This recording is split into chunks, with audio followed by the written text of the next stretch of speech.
საპარლამენტო არჩევნებამდეც დაიწყო ეს შიზოფრენია, ხო? ანუ იმისათვის, რომ საპარლამენტო არჩევნებისათვის ხო ბუნებრივი არავინ არ ემზადებოდა, დაიწყო არჩევნებამდე სადღაც 1 წლით ადრე საყოველთაო ისტერია მედია სივრცეში იმისათვის, რომ საპარლამენტო არჩევნების დასრულებისთანავე რევოლუციურ ფორმატში გადაეყვანათ პროცესები, ხო? ამიტომ ვერ ვიტყვი, რომ არჩევნების შემდეგ დაიწყო ეს იგი ჟემეთქი, არჩევნების შემდეგ გაგრძელდა უბრალოდ ეს ყველაფერი.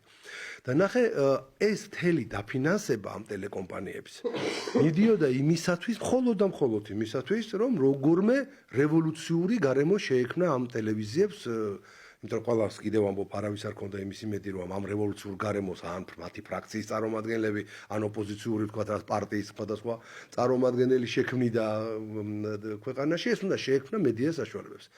და ის რომ დღეს არის ესეთი რთული ვითარება იმ თვალსაზრისით, რომ იქ უცებ კეზერაშვილმა გამოაცხადა, რომ მე აღარ მინდა ფორმულას დაფინანსება. იქ უცებ აღმოჩნდა, რომ მთავარ არხსაც ფინანსების თვალსაჩინო ძალიან სერიოზული პრობლემები აქვს.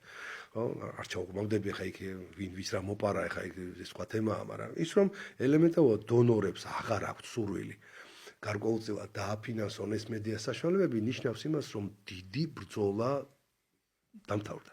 წააგეს.